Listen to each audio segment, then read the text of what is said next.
Hi there, and welcome to the first week of the Better Together Quilt Along. I am Elizabeth Chappell of Quilter's Candy, and I'm really excited that you are here. I thought I'd start off this week by telling you a little bit about how the quilt came about, how the name came about, and how I choose fabrics when I make a Better Together quilt, because I've made 3 to date, and there are more in the future. Also, this is my sewing and quilting room, aka if we move the screen, you can see laundry room as well. So all in one. And I'm working on a secret project there, which I'll be able to share more of in a few months. So let's dive into a little bit about the Better Together quilt. So I first made this without a pattern. I didn't even think I would put it into pattern format. But when I started posting pictures of it on Instagram, I had people asking, can I have the pattern for this? Can I have the pattern for this? And a lot of people, especially who were new to quilting, saying, I would love to try this pattern. Is it beginner friendly?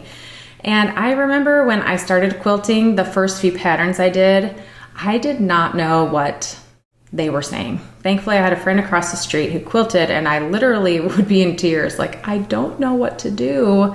Can you please come and help? As if my life depended on it or something, but it was frustrating.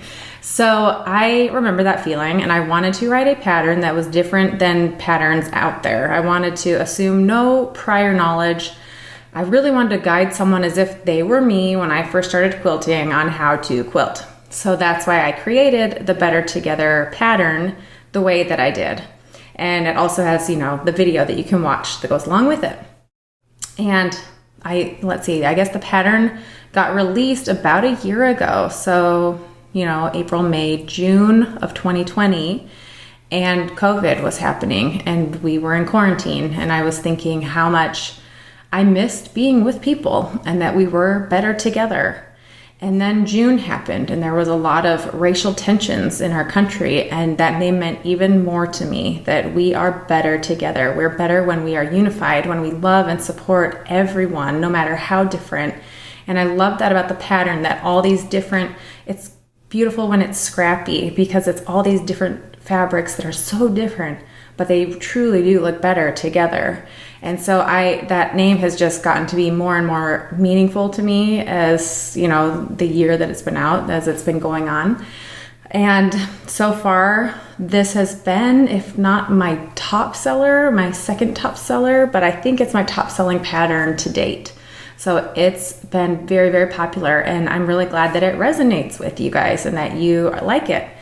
So when I designed this quilt pattern, before I even designed the pattern, when I made this quilt, I wanted it to be crappy. I wanted it to be scrappy. When I first designed this quilt, I wanted it to be scrappy.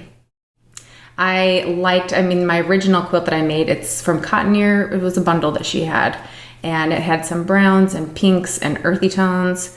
And I love the contrast with, I think there's some like black and white gingham in there and some really dark florals with some lighter pinks. And I liked that contrast, especially with the larger half square triangles. I think there's 5. I'm going off memory now. I think there's 5 of them on the quilt, 4 or 5. And I liked having kind of an anchor where at one corner it'd be dark, and then at the other corner it'd be a darker, and in the middle kind of lighter colors, so that I didn't want to have like 2 dark large half square triangles close together because it'd feel heavy on the top. So I like to kind of balance those out. And then the thing I like about this pattern is that it would look good with all solids. It would look good with a gradient, with a rainbow, with all kinds of fabrics. So I'm really excited to see the different fabric pulls that you have, to see what versions you make of the Better Together quilt. And be sure to check what the prize is for this week. We've got some good prizes. And just post a picture of your fabric pull with the hashtag Better Together QAL, which stands for Quilt Along, and the hashtag Quilters Candy. And I will announce the winner of the fabric pull week 1 next Monday. So have fun, and I'll be in touch next week with some more tips as we dive into making our Better Together quilt.